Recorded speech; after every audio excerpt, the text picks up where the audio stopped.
we've covered the difference between the movie render queue and its variety of subsampling options, we also have the option to break up our render into render passes.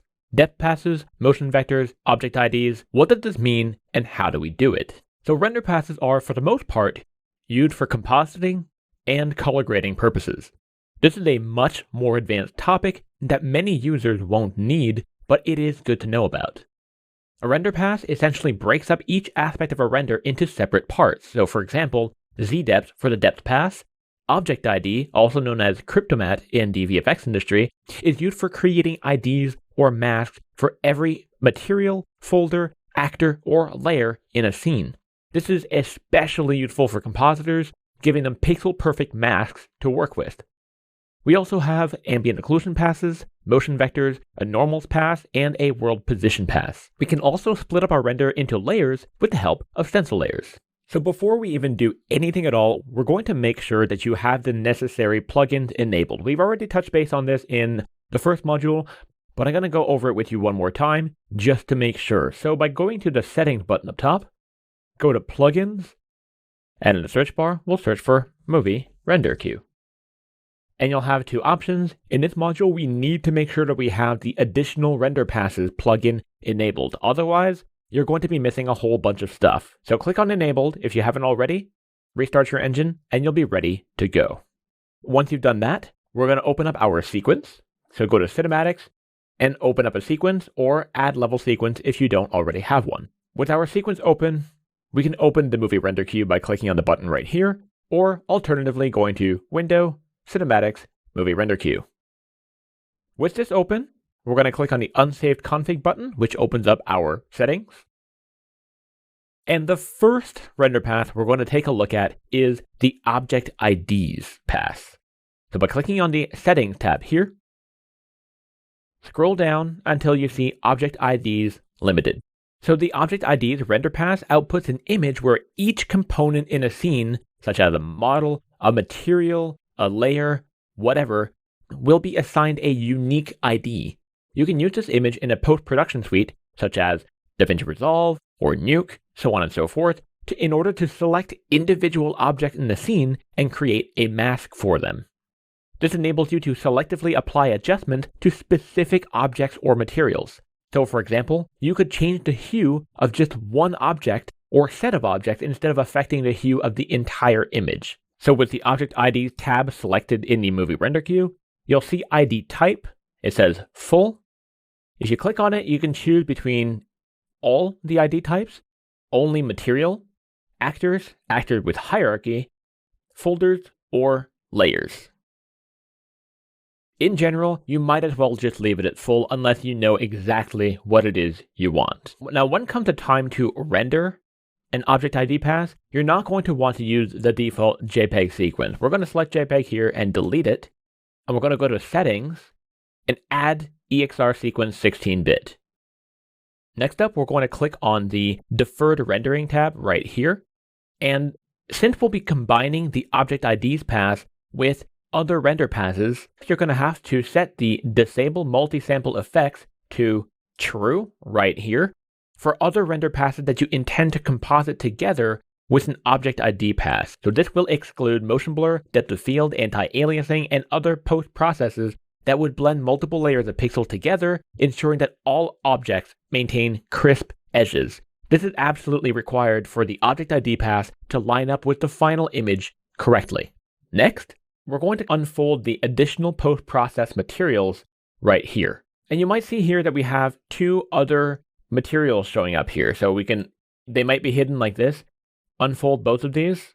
And these two materials are essentially our other render passes. So you'll see here we have Movie Render Queue World Depth, which is our World Depth pass, and Movie Render Queue Motion Vectors. This pass is used for recreating motion blur in post-production. It is also known as a velocity pass. So make sure you set both of these to enable. And here is also where we add other render passes that the Movie Render Queue has available. So in order to add another render pass, we're going to click on the little plus right here where it says Adds Element. And you'll see we have another thing to show up at the bottom here. click on this arrow, and here's where we can add another post-process material, also known as render pass. So I'm going to click on none here, and you'll see here it shows every single material in your project. So we're going to click on search assets and just type in movie render queue. And you'll see here all the movie render queue render passes show up. So we already have world depth and motion vectors. Here we can add ambient occlusion, world normal, and world position. So we're going to add all three of these. I'm going to add another one here. Movie render queue. I want the world normal pass, and one last one.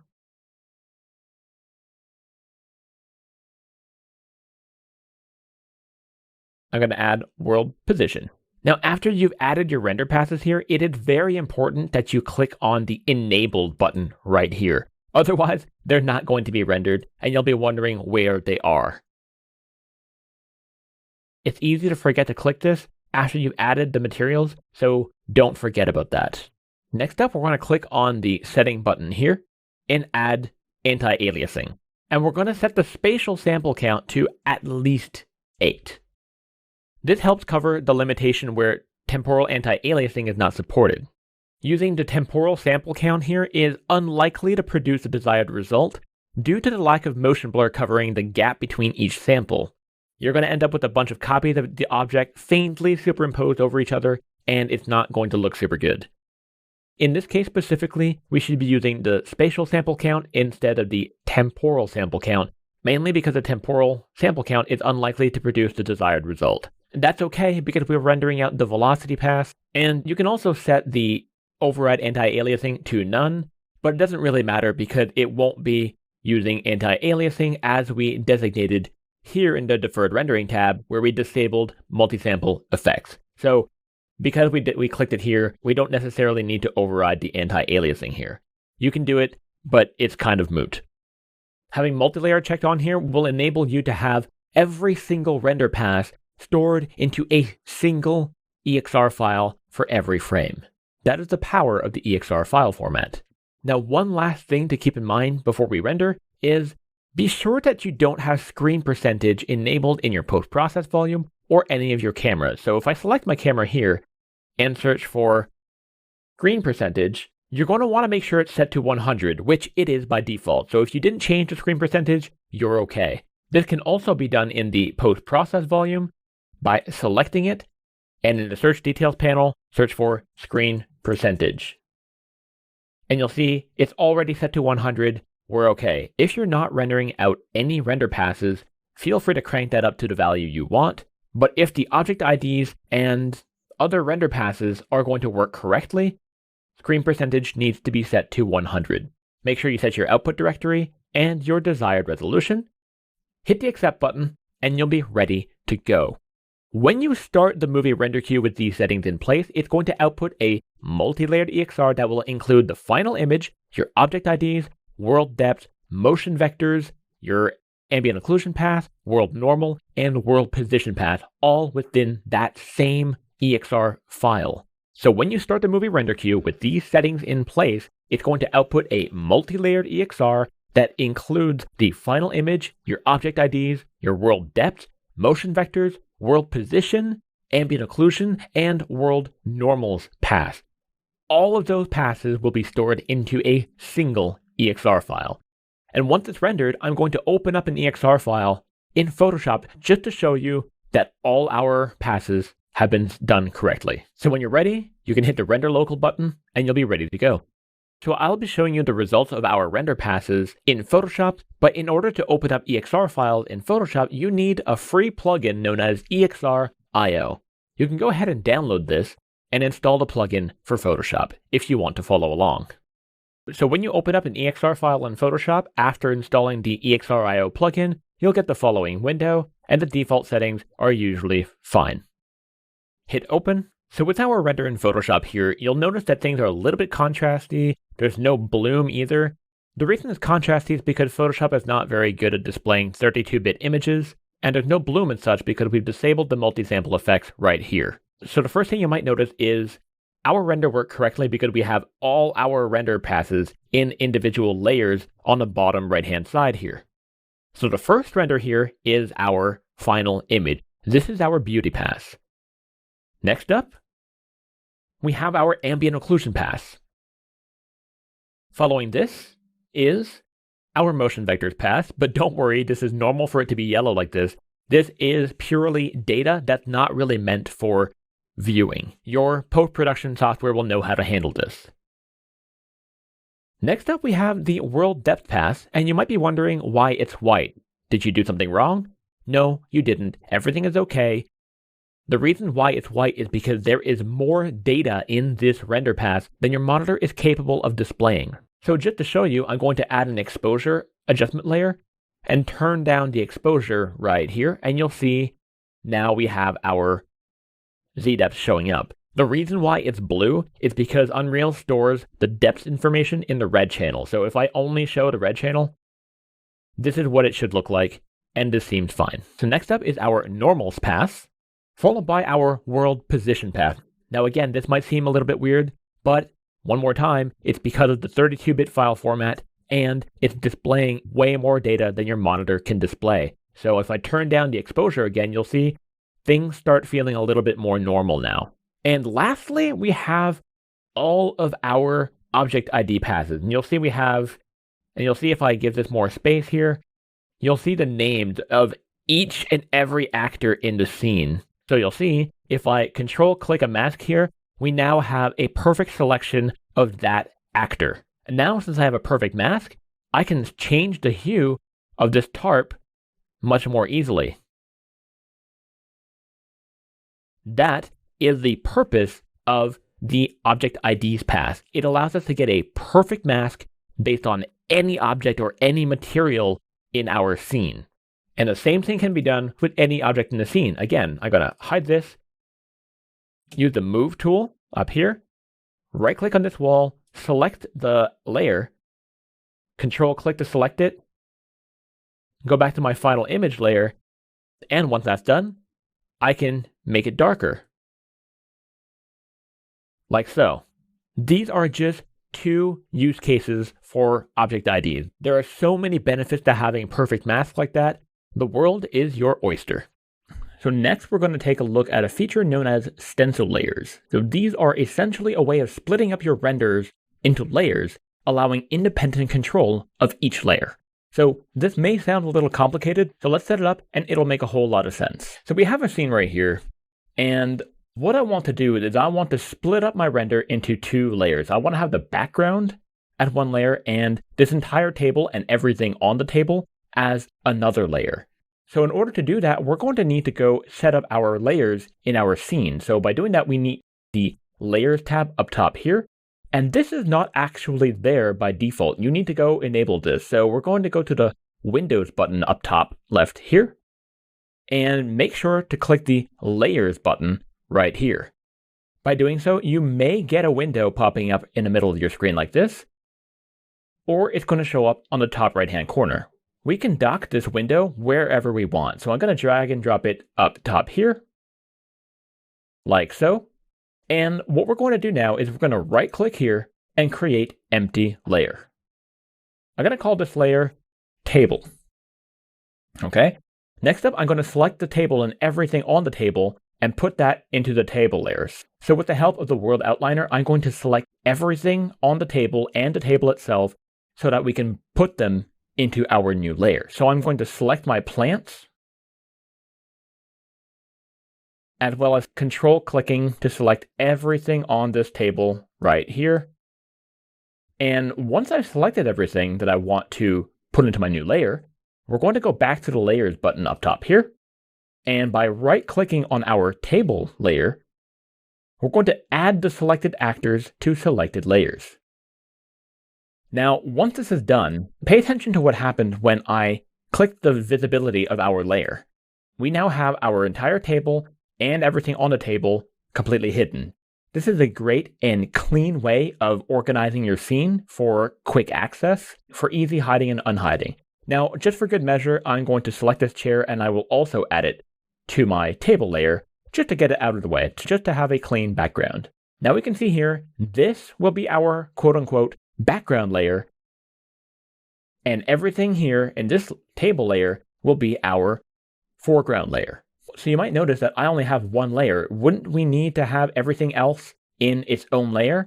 No, you don't, because everything that is not in an existing layer will be included in what we call the default layer. So it's a lot easier to manage that way. We don't need to put every single object into our scene into a layer. We only need to create layers for smaller subsections of our level. So now comes the time to render this out. We want to render out these two layers separately. How do we do that? So by going to the movie render queue option, by clicking on the render setting button here, we're going to open up the movie render queue, and we're going to click on unsaved config. And under the deferred rendering tab here, we're going to scroll down a little bit, and we see here at the bottom we have stencil clip layers. So we see a little plus right here at the bottom. We're going to click on this, add element, and you'll see here we have none. By clicking on the little arrow here, we can select our existing layer that we created, and in this case, it's the table layer. In parentheses is the amount of actors that we have in that layer. So I'm going to click on this, and now we see here that we have our table layer designated correctly. We also want to add the default layer. Okay, so otherwise, if we don't have this selected, the only thing that's going to render is just the table and everything on it, meaning the background will be completely black. We're not going to get what we want. So be sure to hit add default layer. Of course, you can use this creatively, and there could be a situation where you don't want to add the default layer for whatever reason. That is okay too. I'm going to delete the JPEG sequence here and click on setting and add the EXR sequence right here, because each stencil layer will be stored in an individual layer in the EXR file, like we talked about earlier in this module. One last thing we want to do is by clicking on the setting tab up top here, and we're going to go to add the color output node right here. And we want to make sure that we disable the tone curve by clicking on this right here. The reason for this is because layers will not add together correctly in Nuke or Photoshop or whatever compositing package you're using if the tone curve is applied. You're going to get these weird black halo around the edges. So before we start rendering, here are a few things that are really good to know. You need to assign the actors that you want to the correct layer. You need to disable the tone curve in the output tab. You also need to disable screen percentage by setting it to 100. Using screen percentage resizing does not support passing the alpha channel through to your renders. There are some pros and cons to using stencil layers. The main advantages are the scene remains visually stable between many layers, so you can have as many layers as you want, and the results are going to be pretty consistent with what you see in the viewport. It is a much better alternative to object IDs or cryptomatte because this supports depth of field, motion blur, so on and so forth. The alpha channel contains a mask of pixels that are actually written to a given layer, and you're going to have much better control over which layers get rendered or split up compared to object IDs, which don't have that much control. Now, the cons of the stencil layers are as such. Your render time will increase with each additional layer. If you have 2 layers, it's going to take 2 times as long to render. And it's also not possible to get exact matches to what you see in Engine. There is no way to convert your image in Photoshop or Nuke to get an exact 1-to-1 match with what you see in the viewport. You can get very close, but it won't be 1-to-1. So once you set this correctly, make sure your output directory is set correctly, hit accept, and click on render local. The movie render queue will then output your stencil layers correctly to an EXR file format. And now we're going to bring those renders into Photoshop and see how we can combine our stencil layers correctly. Now moving over into Photoshop here, now we have our EXR file, and now we'll have our stencil layers split up correctly.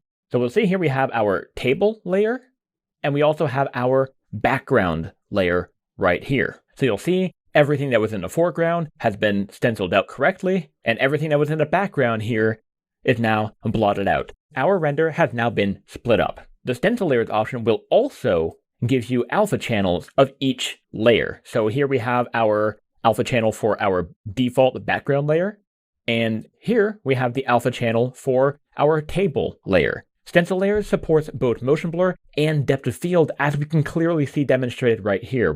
All the depth of field elements that are blurred out have been correctly masked. This is a substantial advantage over using object IDs, because object IDs do not support motion blur or depth of field. Object IDs and stencil layers do have their own sets of pros and cons, so you'll need to use the one you want depending on your needs. So going back to our stencil layers here, how do we combine the two to recreate the final image? It is important to know that when you're using stencil layers, in order to merge them correctly, and for example, in this case, for our background to show up correctly with our foreground, we need to set the blend mode of our table layer to additive right here. This is also known as plus mode in Nuke or other compositing packages. Additive or plus is necessary for the image to be recombined correctly. And now we have the same image that we had in Unreal combined together. But the advantage of this is I can now choose and change the hue of each individual layer. So if I wanted to make this layer, green or blue for whatever reason, I'm not saying this is what you want to do. I'm just demonstrating what you are capable of doing. It is really nice to have that kind of control over your shot with the help of stencil layers. Now, it is important to keep in mind that stencil layers are not a true layer system, as translucent objects will show opaque objects from other layers behind them, and background layers will show black holes where foreground objects occlude them. So, for those of you who come from offline renderers, like I said, this is not a true layering system, hence why it is called a stencil layer. So with file types, rendering, and render passes all under our belt, we're now ready to delve into an even more advanced topic, and that is color spaces.